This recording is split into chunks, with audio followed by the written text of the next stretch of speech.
Assalamualaikum warahmatullahi wabarakatuh.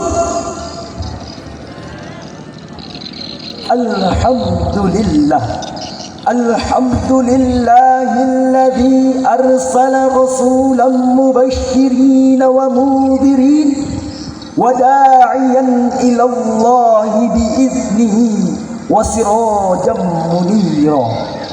Allahumma salli ala sayyidina Muhammad wa ala alihi wa sahbihi ajma'in.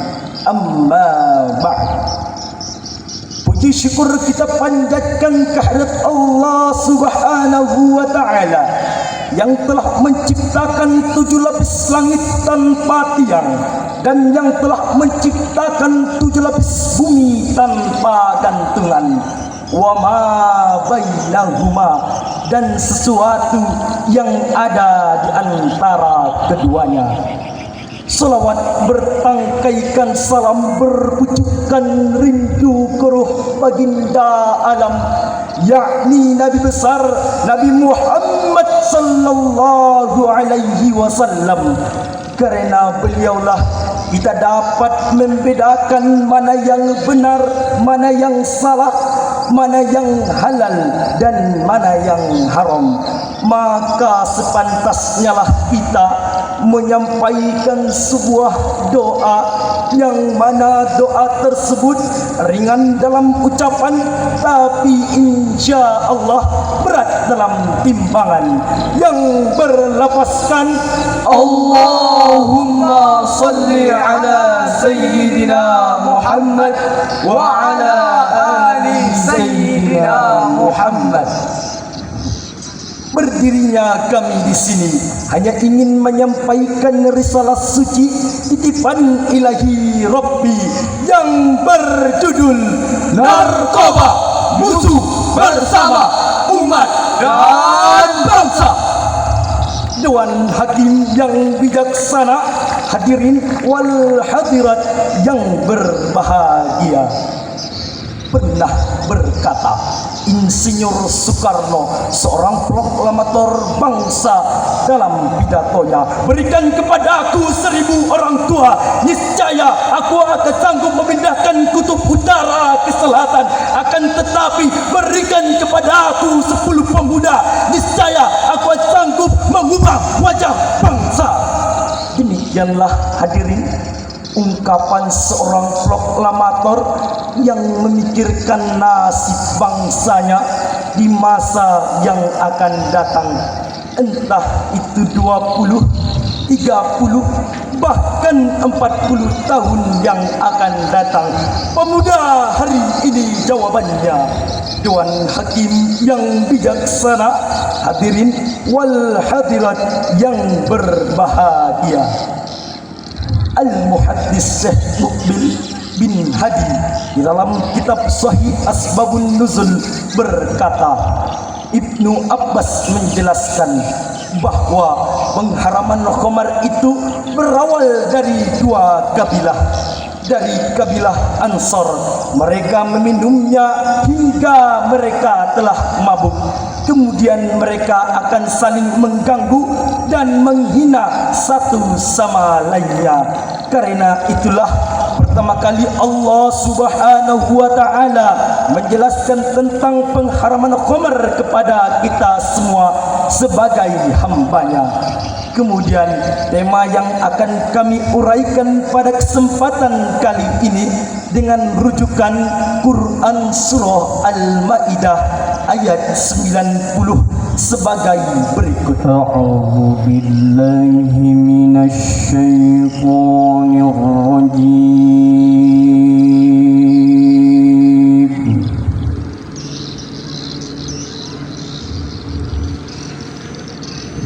Bismillah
والأنصاب والأزلام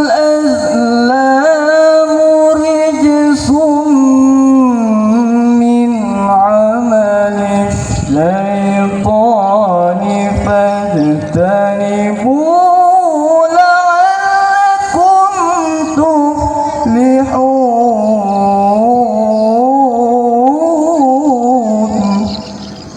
Aku berlindung kepada Allah dari godaan setan yang terkutuk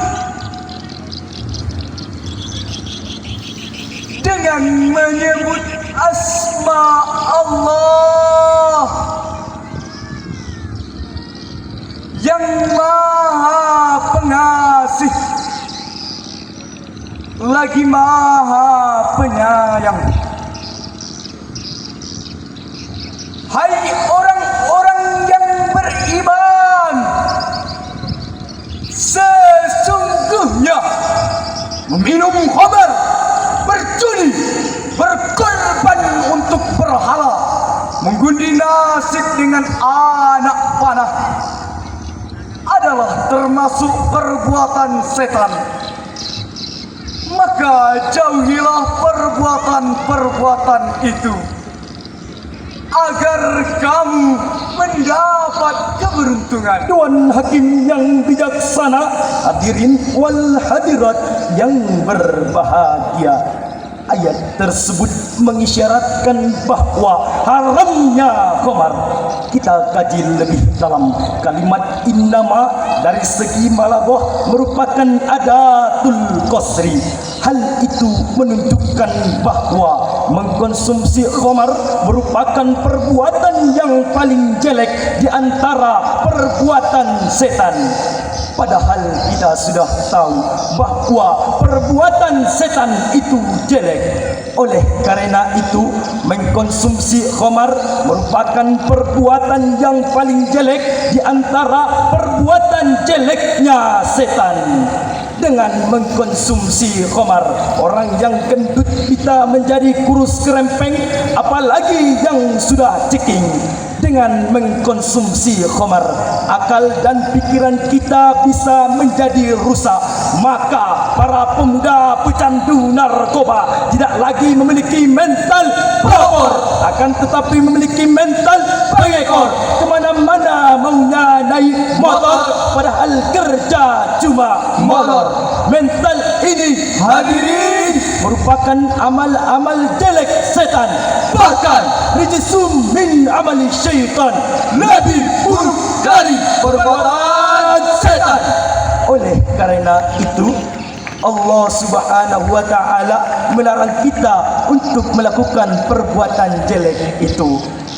Lalu bagaimana jikalau kita mengkonsumsi dalam jumlah yang sedikit yang tidak dapat memabukkan? Jawabannya terdapat dalam sebuah hadis, kullu muskirin khamar wa kullu muskirin haram. Setiap zat yang memabukkan itu khamar dan setiap zat yang memabukkan itu haram. Maka dapat disimpulkan bahwasanya khamar itu haram hukumnya. Dewan Hakim yang bijaksana, hadirin wal hadirat yang berbahagia, penyalahgunaan narkoba sebenarnya bukan masalah baru lagi, namun akibatnya harus tetap kita waspadai. Bahkan ketika masa Rasulullah sallallahu alaihi wasallam, sebagaimana yang diriwayatkan oleh Imam Ahmad yang bersumber dari Abu Hurairah, bahwa ketika Rasulullah sallallahu alaihi wasallam pergi ke Madinah, beliau mendapati kaumnya yang suka minum khamar dan makan dari hasil judi. Lalu mereka bertanya kepada baginda Rasulullah tentang hal itu. Untuk menjawab pertanyaan tersebut, maka diturunkanlah Quran surah Al-Baqarah ayat 219 sebagai berikut. Yas'alunaka 'anil khamri wal maisiri qul fihima ismun kabir wa manafi'u linnas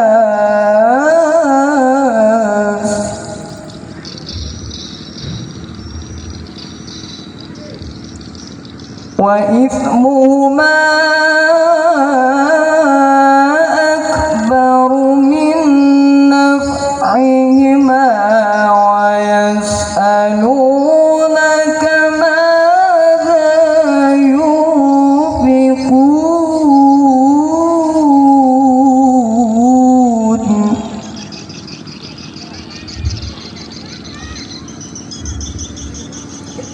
wa ithmuhuma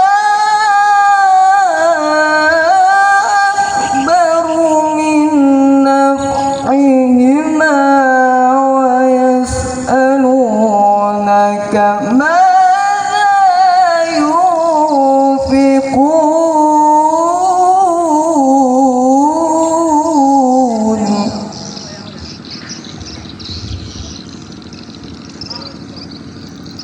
wa yas'alunaka madza yunfiqun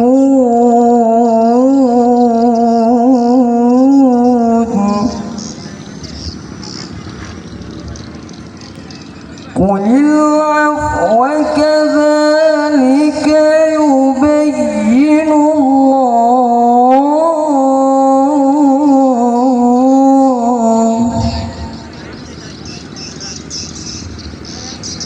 kadzalika yubayyikumullahu lakumul ayati la'allakum tatafakkarun.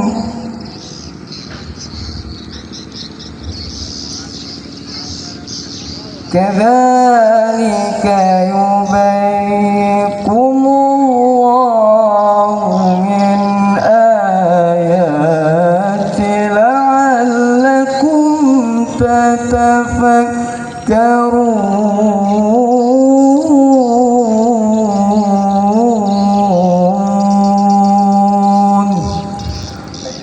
Sadaqallahul azim.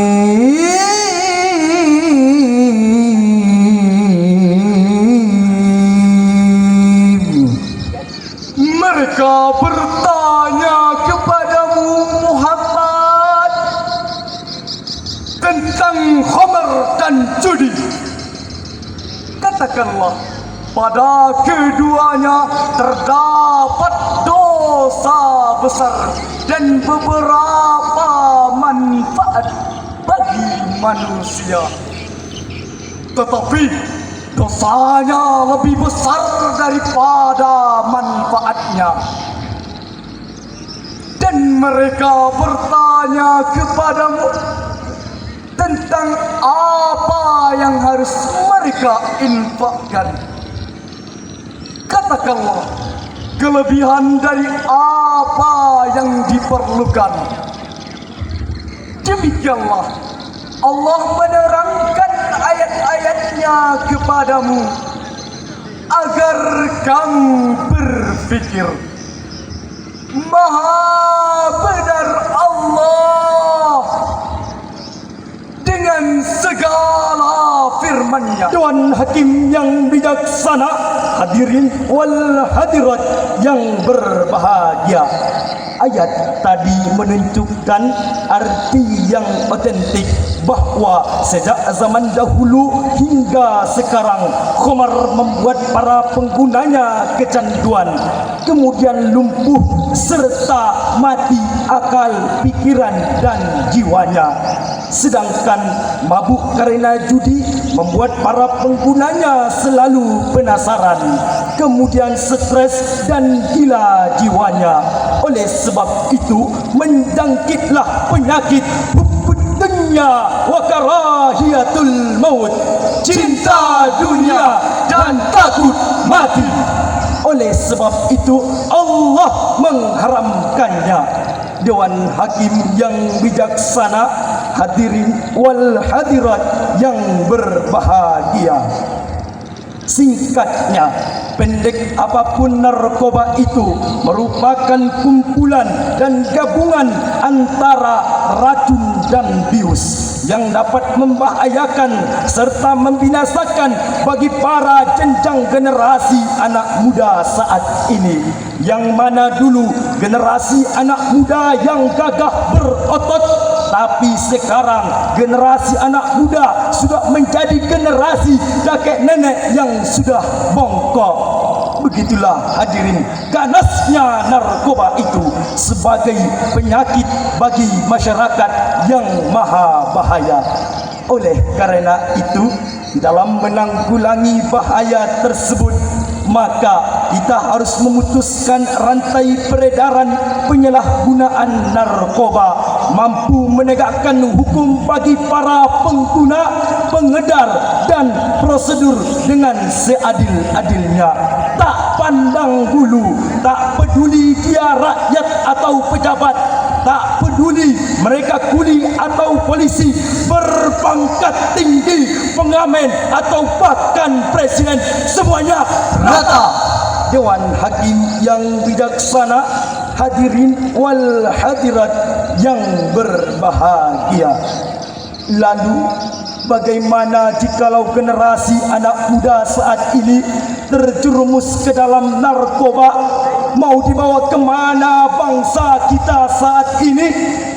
Padahal negeri tercinta ini sejak tahun 1908 ketika Bahasa Kebangkitan Nasional menjelang detik-detik proklamasi dikumandangkan, para pemuda pendahulu kita berjuang mati-matian menjadi the grand old man, istilah Bung Karno, menjadi Stutzkiber, bahkan the founding father, pendiri penegak yang mampu merebut kemerdekaan.